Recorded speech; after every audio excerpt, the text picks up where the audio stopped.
Hello, welcome back, everybody, to another year of the Sunday Podcast.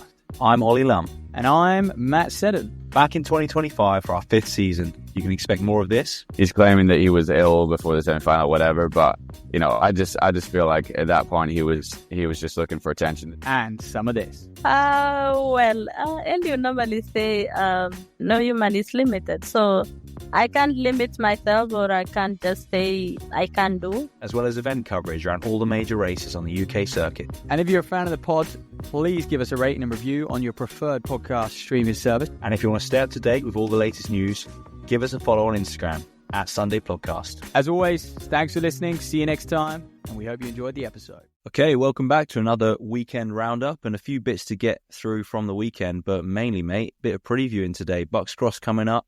And a few indoor races as well. Yeah, big one on the weekend with BUCS. So we'll preview that best we can. I'll try to be as unbiased as possible. But yeah, let's quickly just wrap up the weekend. Southern Cross, a couple races went down as well. And then we've got a few to look forward to. Indoors this weekend as well, because it's New Balance Indoor Grand Prix, where I just glanced at the start list. They look phenomenal. So that's going to be a great meet on Sunday. But yeah, should we start with the Southerns? Obviously, you know, we probably know a little bit more when it comes to the Southerns, but on the men's side, you know, Abdinasir Elmi continues to impress, and I think he's going to be at the National Cross as well. I think he's certainly eligible, so it looks like he might be the man to beat come National Cross, because he put a minute on one of our best cross country runners, especially as the courses get that little bit longer, that little bit harder, you know, sort of muddier, hillier, etc. And you know, he, like I said, put a minute on Kingston, and Kingston is that Beckenham course at the South England. He's had a lot of success with. He's bloody good on it. And so it was, quite impressive. Yeah, absolutely, mate. Absolutely. I think it's weird. Kingston, almost, you just forget that the guy is so young. Like, he's one Still of those classic, young. Classic kind of older cross-country runners, like good cross-country head on him, like seems experienced, loves the mud, is very technical as well. And then you think we've probably got another, potentially 12 years of him in terms of like running on those kind of national courses, which is crazy to see. Over on the women's side of the Southerns, obviously Meg Gatsby took the win as well, so great run from her there, and she's been flying over the cross all season. Yeah, she has. Obviously ran really well at Liverpool, got a GB vest, and so I think you look at someone like her and the very fact that she's lined up for the Southerns, I think starting to indicate I think national cross entries closed today, so we should know by sort of tomorrow, Thursday, who's going to be lining up at National Cross, which I think is obviously exciting. But you're starting to see front runners who will be aiming for it and looking to really compete in the capital at the end of Feb. I think it's going to be absolutely mega, and you know, it's always one of our best national crosses. Whenever it comes to Party Hill, it's a proper party. So she was very well, mate. Got to give credit to Naomi Kingston as well, just 10 seconds behind her, strong run. So getting her cross season sort of back underway and moving well. So another athlete who's going to be up there come National Cross. Yeah, and you mentioned obviously the national. I think everyone who's competed this weekend, so are the Welsh, Southerns, Midlands, sorry, not the Welsh, the Midlands, Northern and Southerns anyway, you'll expect them to be at the national, right? Because it doesn't really make sense to run the Southerns or to run the Northerns and then not do it in a way, because you're not then going to go indoors or anything. So yeah, unless it's purely because it's kind of a local thing and just because of ease, I think most of these top athletes will be at the national champs. But let's go over to those Midlands, mate. And Livy Matthias took the win, the triathlete, obviously, over the Midlands, and Gemma Steele got second. So she's still kicking around and getting on those podiums. I think all three, when you go to Northerns as well, like Lauren Hayes, you know, taking a win there, all of these women, are going to be right up there come National Cross. And you're dead right. It's good to see that people are still taking it seriously. Obviously, we know that, you know, perhaps the depth isn't there. I mean, we're just talking about the kind of winners / medalists. And I guess at the regional championship, the depth does filter off pretty quickly. Like once you get, you know, even towards, you know, dare I say it, sort of outside the top 10, compared to when you get the national, I think you always get a lot more wild cards do the national who maybe won't do their regional champs. Yeah, for sure, mate. And I think it's understandable in a way. There's so many races on the calendar at the moment. And there is. Yeah. Splitting it up into regions, you're always going to get that, because imagine all these people raced in the same race on the weekend. Say it was one cross challenge. Mate, all of these athletes together. So yeah, you're about, I mean, as well, like we've got BUCS this weekend, and I think especially for some of the guys to go do 15k around Beckenham, which is a pretty demanding course, it's quite firm and it's obviously quite hilly, and then to bounce back off of that the following weekend and compete at BUCS is just, you're just not going to be at your best. And I think that probably goes, I know the Northerns is 12k, and it probably goes for all the other Midlands, Northerns as well, because all the other courses are very demanding. So I think you almost lose at these regional championships at the moment. You do lose that university age group when it's so tight of turnaround to BUCS. And even if it wasn't with BUCS, I think that the distance does put a lot of people in that age bracket off. Like your 18 to tough 22-year-olds maybe not really started doing like super high mileage yet, perhaps, or have just been used to coming from 6k cross previously, right? It is a big step up, particularly to that 15k. Just a few more results to wrap up, I guess. You mentioned obviously Lauren Hayes on the women's side, Angus McMillan, again, someone who's had a fabulous cross-country season the past couple of years, really. Wins the Northern title, and then the men's first and second in the Midlands was Kadir Omar and Omar Ahmed. So we often see those two racing on the road together quite a lot as well, but good to see them out on a cross. So, yeah, I think pretty solid in terms of winners, right? Like the winners are really strong, but like you say, mate, I think it's fair to say outside of the top 10, you do lack some of the depth that you see in some of the other big meets. Yeah, I think most people agree. And then just on the distance at the Southern, it's a tricky one because obviously that 15k is very historic. But you are right, it is a big step up. And I always think I reckon there's only about 5 guys who are actually racing, who are fit enough to actually race 15k. And that's not me being disrespectful, but it's one of the races, because it's so long and it's so demanding. It's just about really just finding a rhythm and just kind of getting around the distance almost. And so when it comes to sort of, most cross races, you might go in with a bit of a goal, bit of a tactic, where things are going to kick on, where you're going to be particularly strong and stuff. And it's very hard to do that on a race that is that long. Like the fitness required to race for 45 minutes over that sort of terrain is, you've got to be pretty elite in order to actually go in with that mindset. So I think that, but it's a great experience and a great race for everyone. And it is a challenge in that sense. It's more of a survival, especially when it can get, when it's been at Parley Hill in previous years, it can get really muddy and they're running up towards 50 minutes. It is a bit more of a survival race than like a pure real head-to-head battle. I think the only people who are in that sort of frame of mind are those right up front. Yeah, you compare that to obviously the Welsh champs at Pembrey, where Dewi Griffiths took the win on the men's side, Lauren Cooper on the women's, and Pembrey is an absolutely lovely course for anyone who's done that. I mean, we'll be talking about BUCS, which is obviously over in Wales, but not at Pembrey, and I think that's a great course. So you talk about these kind of area champs, and there is a big difference between them, depending on where you're from and what you're picking and choosing in terms of what's coming up next. I just had a thought, really, kind of seems a bit strange that the Welsh champs is on the same day as the area champs, but then they don't really open the national up to the Welsh athletes, really. Could they just make that a British thing then, if they're having the Welsh champs on the same day as the area champs? I don't know. Yeah, do you know what? I think it's probably a better thing for them to do that, actually. I think when it's the same weekend as the English national, I think it can get overlooked a little bit. But then again, I mean, with 3 regional races, it probably got a little bit overlooked. This weekend just gone. It's tricky. But I think on the ruling, I'm not 100%. I think some Welsh people can go run in the English national. But if they're a member of an English club, I think it's possible. Yeah, I think it's a bit of a grey area, isn't it? I don't know. Yeah, I don't know the exact ruling, but more in the know than us, right? But let's say you did Mark Oakway, he'll know.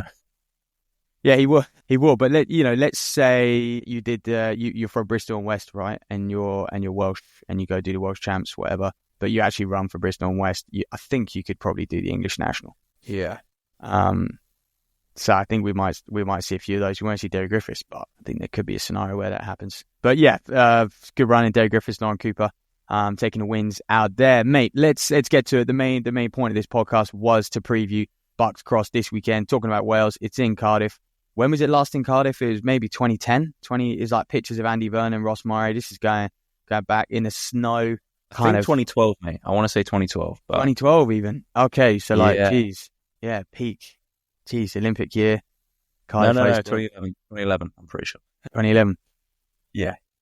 But anyway, the course is the old cross challenge course basically. I think there's a few subtle differences to the cross challenge, but it's pretty much how it used to be. So if you remember that, I think they moved the cross challenge from there in about 2016, 2015, 2016. Yeah, we always used to ran use the cross, didn't we, mate? Yeah, the cross challenge for us used to be our trial for BUCS. And oh my God, I remember it can get so boggy, that field. And so anyone heading there, I mean, those in Cardiff will know, but it's just a real energy sapping terrain. It looks fine, like it looks like just a load of footy pitches, but it can just get so boggy and so sapping. I just remember it cutting up like every year, it just being torture. But maybe I've got bad memories. Maybe I was unfit at the time. Maybe I'm overhyping the mud. But it's although it's flat and you think this is going to be electric, I think it's a tricky course, and it is a strongman's course in that sense, because I think there's a lot of areas where it can get very cut up. Yeah, and then not just cut up, but pretty technical as well. Because when you go through the kind of wooded sections, there's some bits that are really narrow. So I wonder how they're gonna do that. Because BUCS is obviously, particularly those they call it the short course now. Those B races traditionally are kind of packed. Mate, especially all the races are packed. To be fair, yeah, but they're absolutely packed, and I think like a lot more than a cross challenge would have used to been. And I think they're gonna have to be careful. But there'll be a lot of tree roots around there, in and amongst some bog. So yeah, be careful for anyone running. But yeah, I think it's great for spectators in that you can like get around the course pretty easily. There's a nice big path that runs right through the middle of it, so you're not necessarily having to be running around a field as well, which is for some people I know is a bit of a pain. Mate, it's going to be absolutely epic for spectators. Not only that, those who have been to Butte Park, it's just it's in the city centre basically. So you just think about the amount of passer-bys. I mean, parkrun would have just bloody cleared off. So you'll have all the parkrun stragglers watching the first race. So it's just going to be, to be fair, I might even do parkrun on Saturday morning, see what time I can get to Cardiff. But yeah, so I think it's just, you talk about the atmosphere and stuff and the crowd. Yeah, it's going to be so easy to just view as much as possible, get across one side of the field to the other. It's in quite a condensed area. So I think it's onto an absolute winner there for a start. And I think Wales have always, I mean, it was in Pembrey a few years ago. They nailed it there. We know the Cardiff Cross Challenge is arguably one of the coolest courses in the UK and one of the best cross country races in the UK. And so the organisation do nail it when it comes to sort of races in Cardiff. So hats off to them. Let's get into the race a little bit more. Yeah, absolutely, mate. And well, we were speaking just before we started, aren't we? Like we're really looking at that Birmingham men's team. Obviously had Dean Miller on not that long ago, and that's the one where you think, can anyone touch Birmingham? They're becoming a bit of an NAU of the British uni scene, but Matt's got big plans for his Oxford boys as well. I have to keep a low profile this week. Yeah. No, I guess it would be a bit hypocritical of me to not talk too much, about Oxford, because when we get guests on, I want them to open up and talk. And obviously, I have the inside info on my team. So I think, I guess we've come Birmingham, last year, you guys medalled last year, right? We got second last year. Yeah. Loughborough and Cambridge were joint points in third. Talk about yourself then, Yeah, I think it's fair to say, it's definitely we are contenders. I think with that Birmingham men's team, they've got Tamer and they've got Ollie Smart, who I think can easily get overlooked. The course was really, really, I mean, Birmingham went 1, 2, 3 last year. Barney won it, obviously, but Tamer and Ollie Smart were 2, 3. And so they've basically got the top 2 returners back in their team. And I think, because it's only 4 to score, you get a few low sticks and it makes, it carries you quite a long way. So I would say, they're still favourites, but the boys were second last year, and every single athlete is better than last year, and we've got new faces in the team as well who are also better than the athletes of last year. So I can confidently say our team is much stronger than last year. Mate, I'm interested to know as well from you, like, how much are you kind of thinking about who's going to finish where and then that team aspect? Because obviously we know in the US that it's a massive thing, and I think in the UK the athletes start to talk about it a little bit, but it's always seemed to me that as much as BUCS Cross out of any cross country race in the UK is the most team orientated, it still is a bit of an individual individual thing. I don't know if that's just my perception. I disagree. I think, the way we approached it last year and definitely this year as well is just massive team focus. We've been building towards this for a long time now. And because I think at the end of the day, you know, the team does win, and it's where, for a team like us, it's where we can get our third and fourth man. Like, can they be right up there? Because you just know that, you know, some universities do have, you know, the likes of Tamer who can, you know, basically challenge for the win. And that's a ridiculously low stick. So it's just looking at those kind of, third and fourth scorers basically, and running to pack. It's always difficult at BUCS as well, because I think you do always get some who have some incredible performances come out of nowhere. And you do get some people who have potentially, like, BUCS is not on their, I guess it might not be an A goal for them. When you talk individually, I think that's what you're alluding to, the fact that there will be individuals on certain teams that won't have BUCS as an A goal. They might be doing BUCS indoors, let's say, and looking to try and medal their win there. And, you know, peaking over a 3K on the men's race is 10.8K or something. So it's quite a long way further. And so I think that's what you might be sort of alluding to. We don't have that, which is good. Yeah, and for me, it's almost it's one or the other with BUCS. You got the guys and girls who, since, I don't know, July maybe, they start thinking, oh, I'm third year now, I think I could, like, medal at BUCS or, like, get a top 10. And then when they come back in September, they're absolutely flying, and they're like, right, I'm basically BUCS cross. That's my winter. And then you got the others who are like, obviously they're decent runners, and they're like, oh well, I want to do BUCS cross because it's a great night out and I can have a good run. And they're obviously going to take it seriously when they're there. But like you say, they've got BUCS indoors on their mind, or even BUCS outdoors, where they're sort of like, well, yeah, if I'm in the A team, I'm in the A team. If I might be in the B team, and that's okay too. Sort of thing. And I do think there's a bit of a divide there, and that's where, like you say, you get some of these crazy results, and it's someone who's really target BUCS, and they've just said, look, that's what I'm going to do. And you talk about Tamer, obviously he's won Liverpool, right? He's best cross country runner in the UK, but it's a different story trying to bring that type of performance at BUCS for someone like him, you'd argue, having done what he's done now. Completely different build up as well, right? You know, Liverpool cross, people are away on altitude stints back end of the summer. They've had a whole track season to kind of really get their legs turning over, a little break, freshen up, altitude, get the volume in. You know, I think they go into the Liverpool cross with a different approach to probably how they're heading into BUCS. He didn't do a 3,000 indoors before Liverpool cross, for example. You know, so but maybe he did. Maybe he is doing a very similar build. So, but yeah, I think you're right there.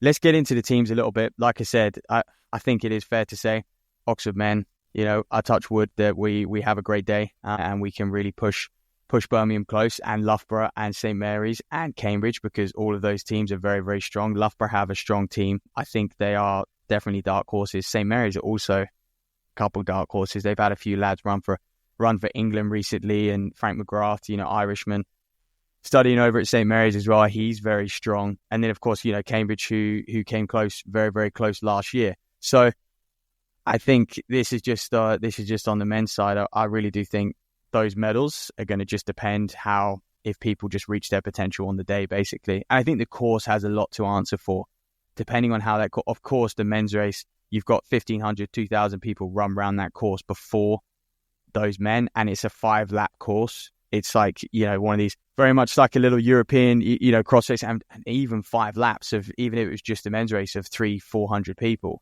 it's gonna cut up. Like, the conditions, it's been wet the last, you know, week. I can't imagine it's going to dry out too quickly. So I think that it's been terrible here, mate, the weather, to be honest. So it's going to be absolutely stinky. That will play a factor for sure. So tactics and stuff, it's going to be, I just can't wait. I don't want to say too much. We'll maybe have a big breakdown the week after. But so do you want me to run through some names, mate, or should we just move on to the women's?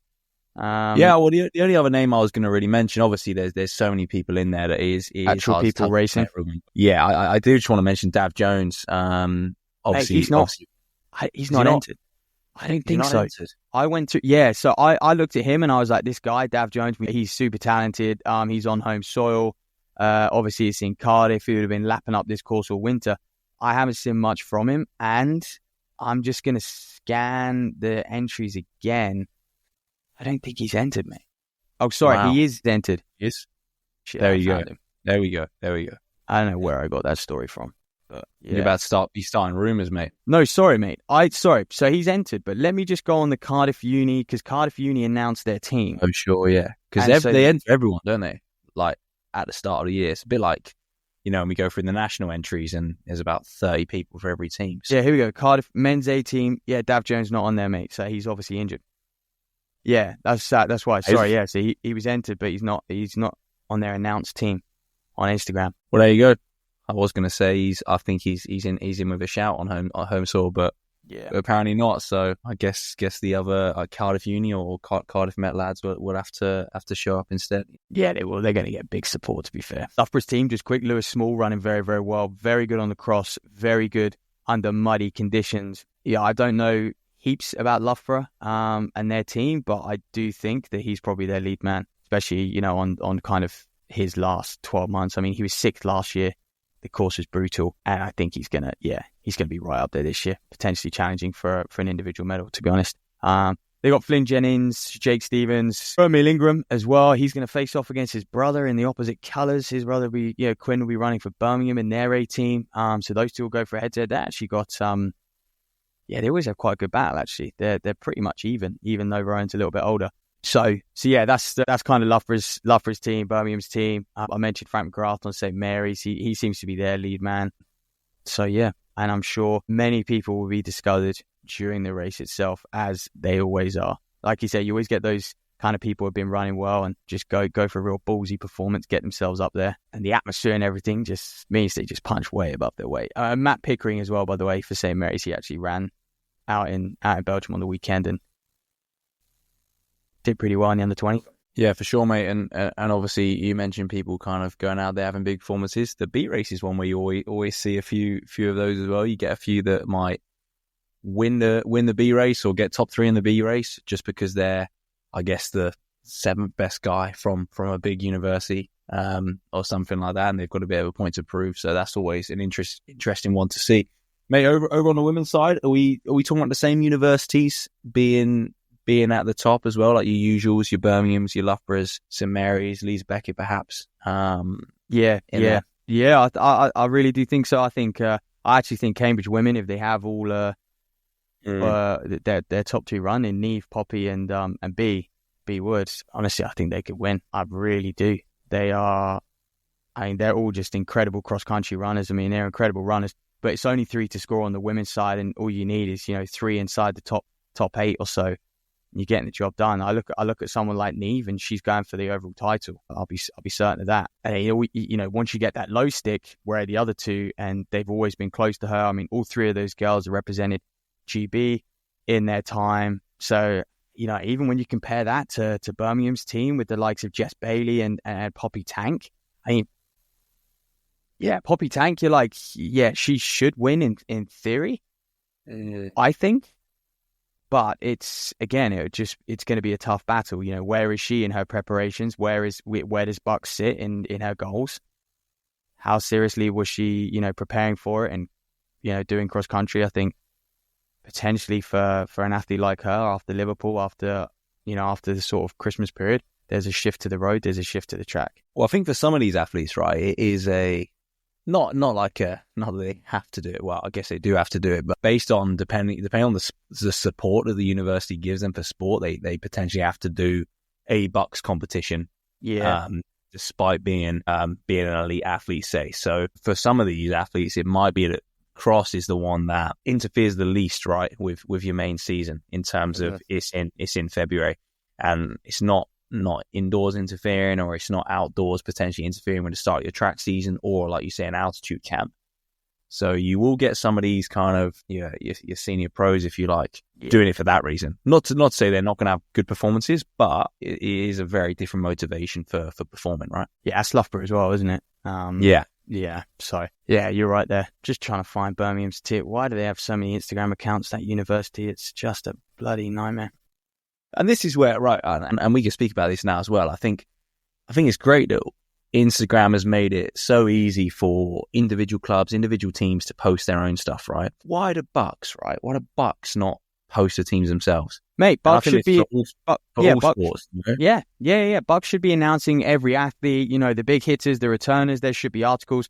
Yeah, we could moan about BUCS all day long as an organisation, but just it'd be going one ear and out the other. Man, I'm conscious we're not previewing as much as we could. So back to this women's race. I mentioned obviously Cambridge, I think, being potentially team favourites if they have all three of those runners do it. Jess Bailey for Birmingham, obviously I am super intrigued to see how she does on a longer cross. We know she's one of the best over 5,000 metres. We know she's a super talent. However, this women's race is 8K, and it's 8K in boggy mud and you know, and I think for a lot of under 20s, because BUCS obviously has that mix, it has a lot of under 20s who have just been racing 4, 5, 6K. And, you know, for the women, it's a step up to 8K. It's another 2 miles compared to most of their races. And for the men, you know, it's 10.8K, and it can be another sort of 2.5, possibly 3 miles for some of the races that they've done. And so I'm always intrigued to see how those younger athletes will do and how they're fair. I'm sure they've been training for it, but it's very different. And it's just a longer time on feet as well, because when these courses are slow, which it probably will be, you know, that 10K race, you're getting 35, you know, over 10K, you're getting, well, you're not going to run a 30-minute 10K. So you're already looking at sort of 33, 34 on the front end. So, you know, you've got to start preparing for a sort of 36, 37-minute race, and it's bloody hard. Yeah, which, like you say, is even if you've been training for it, like unless you've done some races of that type, nothing is the same, because you might be training like physically, but you're not. None of them are used to running that slow as well. Like how often in training they're actually running that slow? They're either jogging or they're running way quicker. My thing is, as you know, university athletes, they're absolutely linging all their sessions. Mate, no. Yeah, but my thing is as well, cross country is so hard to replicate the conditions. And like, where are you going to be able to train? Like, you talk about running at that pace. Yeah, let's say you could be 10 seconds a mile, 15 seconds a mile slower than your 10K if you were on the road, right? Those cross, maybe more in some cases. But yeah, when are you running at that speed on a boggy, you know, soft surface? And that's the tricky thing, to replicate those conditions is very difficult. Well, so you have to think outside the box. Yeah. Even the guys, right? So I've seen like James D's been obviously taking the Cardiff guys down to the cross challenge course. I'm pretty sure they train there on a weekend, right? Mm-hmm. That course, like you say, is nothing like it's going to be by the time that men's race comes around. It's absolutely, like, it's obviously muddy, but it is a bit of just a field right now. But as soon as there's been some footfall, it's completely different. The only thing you could do is, say you live next to one of these regional cross country courses from the weekend, is you're going down today and you're getting on there, right? Like, you've got to go on after. You've got to find cross country races after a race has gone down, and go train on it afterwards. Yeah, that's the, you know, but I think as a coach, you can certainly think outside the box and replicate the feeling. You know, you might not be able to replicate the terrain, but you can get the athletes to experience how they're going to feel, where you just absolutely nail some hard fart legs and some pace change stuff. And that's really going to replicate, you know, the latter stages of that race and kind of coping with that lactic, because it is going to be like running on sand in many regards, where, you know, the harder you try sometimes, the slower you go and the more tired you get. So just another girl I wanted to mention in this women's race is St. Mary's, and because of this, I think they have a very strong team chance as well at gold, and that's Mia Waldman. She is, her Liverpool race, she just like picked her way through the field, and as the race went on, she just got stronger and stronger and stronger and stronger, and it was still only sort of, I think it was 5.6k at Liverpool, something like that. No, I think for the under 23s it was, I think. Anyway, and then she went to Eurocross, performed very, very well at Eurocross. Did a 5K New Year's Eve, Battersea, again, very, very strong race. Got within, actually, when you look at like Poppy Tank, got pretty close to her and paced herself very, very well. And it's going to be, you know, it's going to be muddier. It's going to be 8K. It could be, I'm not saying that she's going to be going, you know, toe for toe with Poppy Tank, but I think she could be. And the likes of like Niamh Britton-Hubbard and Jess Bailey and people like that. So I think Mia Waldman is going to be my dark horse for the actual overall title, to be quite honest with you. I think, well, I don't think any of them are going to let Poppy Tank run away with it. Let's put it that way. I think they're going to be there right up until the end, because I don't think it's a sort of race that you can. I don't think Poppy Tank's going to want to just kick on from the start and run solo. No. So no, it's such a long way. Yeah, you wouldn't always in. Yeah, and the way that Mia Waldman likes to run is just a consistent, just clipping off, rhythm. Just gets in a rhythm and nothing stops her. So I think on the women's, it's the same on the men. But I think on the men, there's a clearer break between your kind of 1500 guys and your 5K guys. Whereas on the women's, you can often get really strong 1500 runners perform quite well on cross if the course suits them. But with it being, again, AK, but also with it being very muddy. I mean, I remember Beth Morley, the best 1500 runner in the field. I think she finished like 6th or something last year, I want to say. Maybe even a little bit further back than that. It was a good performance, but they can struggle. And I think Loughborough have got Jess Spilsbury in there, so I'll be intrigued to see kind of how she does for them as well. Yeah. That pretty much wraps up that preview for BUCS, and I think we'll. I think obviously the main thing with BUCS is what happens post race, right? It's talking about those stories about the people who've come out the woodwork, the people we haven't spoken about at all, and that's the exciting thing with athletes of that age. Yeah, it's an unknown, and I think it is a chance for. I mean, we're not amazing at kind of really following that under sort of those freshers, those under 20s, And I think this is where they come out and they shine and they show how good they are. But then it's also a chance for the sort of seniors to really dominate and put them in their place. So you get a really nice mix. You are right. There's always some stories that come out of BUCS. I think one more thing worth noting is Innes Fitzgerald. I was hoping we'd see her for Exeter.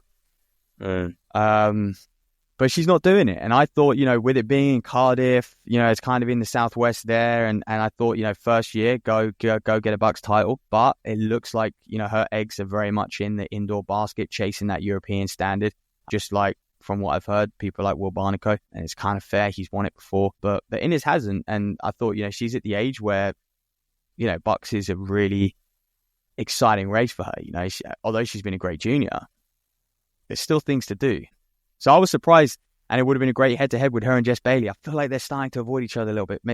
Maybe that's just me sort of building stories here. Yeah, but we might see her at BUCS indoors depending on how her next few races go in terms of targeting that Europeans. Like there's potential there for her to get some racing under her legs. So like a couple rounds there. So good shout. Might be one we see there, and like you say, mate, she is still first year, so she's got plenty of time to come and do. But the thing is as well, like for Exeter Uni, it is only 3 to score on the women's side. It's potentially like a big opportunity for them to, if you've got Innes who goes and wins, you could sneak a medal, or you could get depending on who your second and third runners are, a 4th or 5th. So it's maybe a bit of a missed opportunity, but maybe they'll work on that over the next few years. And obviously Innes is, again, individually driven. I guess rightly so, given her credentials. But yeah, so that's BUCS. It should be a great weekend. Very much looking forward to it. See you all there. I've probably made a few haters from what I've said. Can't really remember. We rambled. Oh, not at all, mate. I think I was just thinking to myself, it's a good job we didn't do this podcast when we were in university, because I think... we'd have had a fair few things to say. We're too political now, Yeah. I almost wish we had, but yeah. We have toyed with the idea, mate. We have toyed with the idea of a pure uncut version, make it a real premium podcasting, and we can speak some of our truths. Yeah, one day. But mate, let's get into the indoors, because this weekend roundup is approaching 40 minutes, and I think fabulous opportunity for fast times on Sunday over at New Balance, and it is in Boston, but it's not your Boston University track. But we know that New Balance track, that purpose-built facility, is absolutely rapid as well. And I think with the fields we have, we're gonna see some fast times. And mate, I don't know about you, but the women's 3K is absolutely stacked. All the races are stacked. Mm-hmm. I think that's potentially the one where they run the most standards.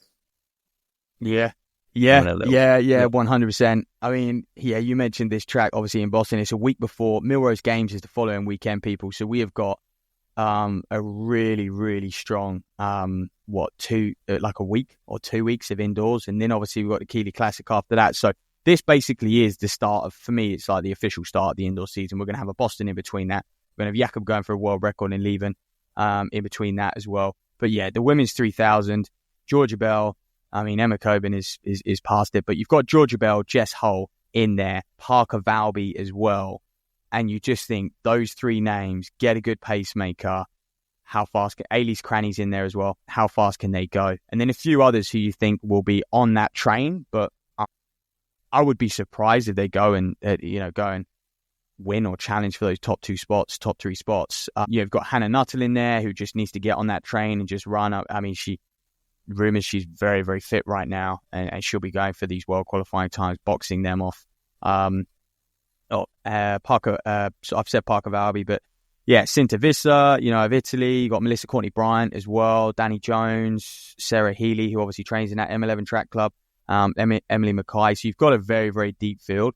And so it does, that's bidding to be almost the race of the day. Yeah, I just think like if they can all, like you say, get on a pacer and get after it, they're all going to run. Well, all the Europeans are going to run a European standard, and then it's over to the trials. Like particularly, we got three Brits in there, and I would not be surprised if all three of them come away with a standard. I mean, 8:48, they're going to walk that. So it's now you're looking to the world indoor standard, which is 8:33, and you're thinking, how close can they get to that?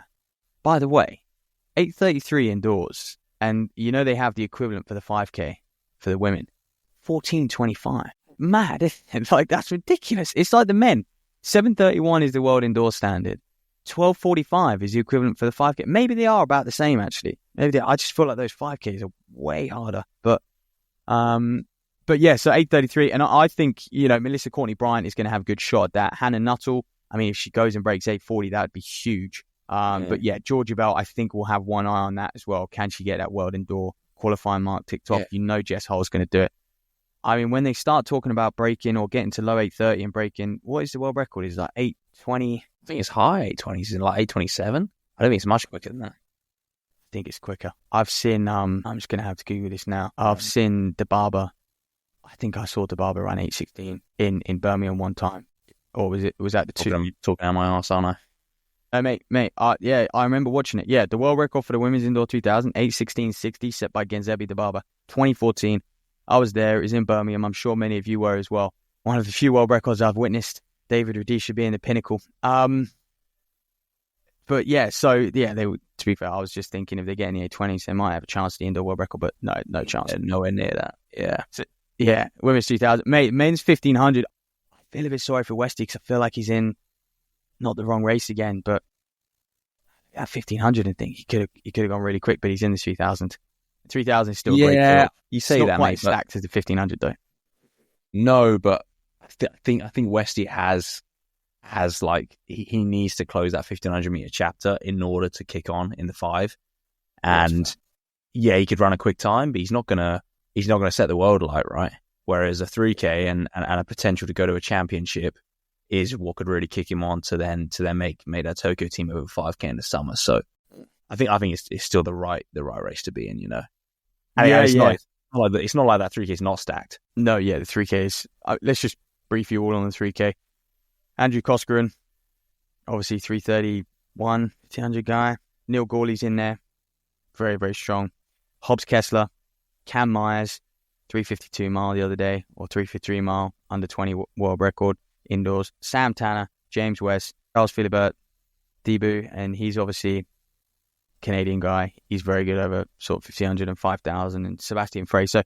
It is a good field in that men's 3000 and probably good enough. But when you're thinking, I mean, again, yeah, the 743, I mean, Westy, and Gawley should easily tick off. But yeah, 731, I don't know about that. But they probably aren't going for that. I mean, I would have thought Westy and stuff just looking to sharpen themselves up for a Boston 5000.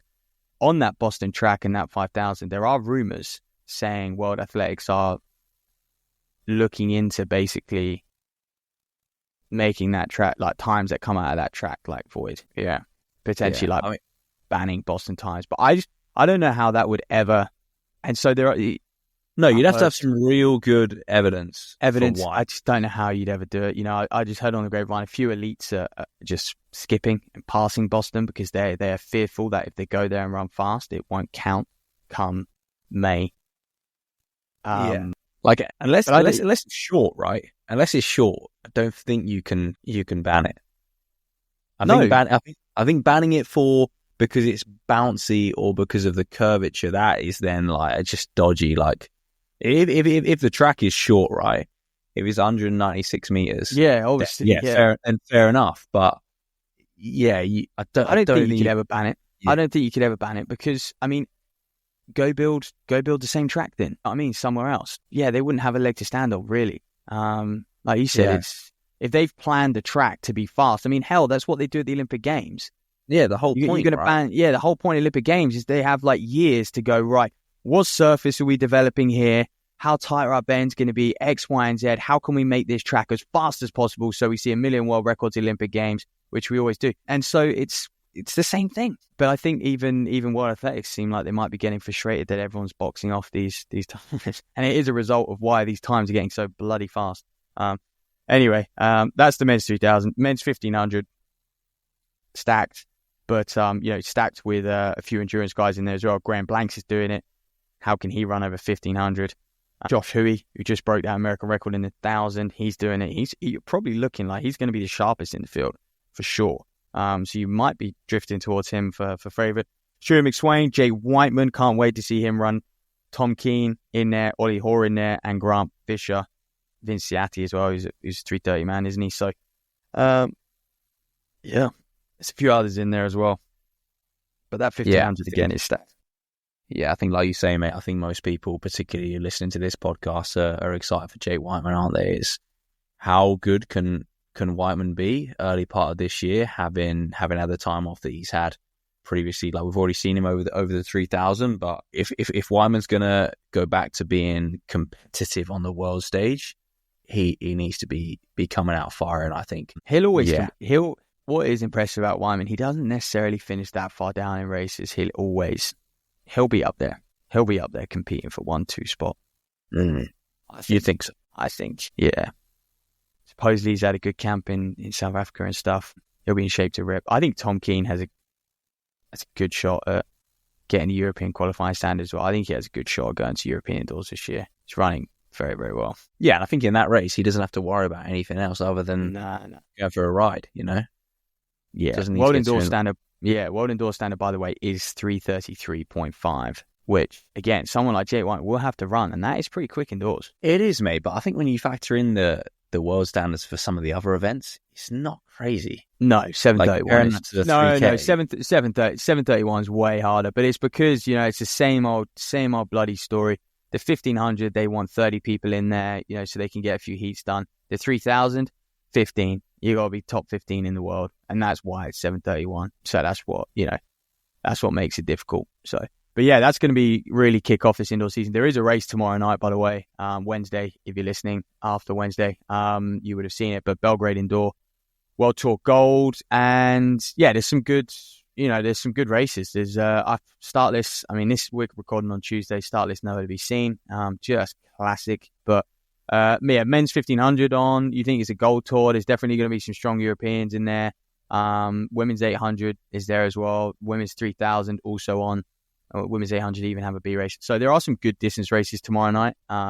Who's in them? I don't know. You'll find out. Yeah, we certainly will, and we'll obviously bring you the results for that on Instagram. So make sure you're following us there. But mate, as you said, I think.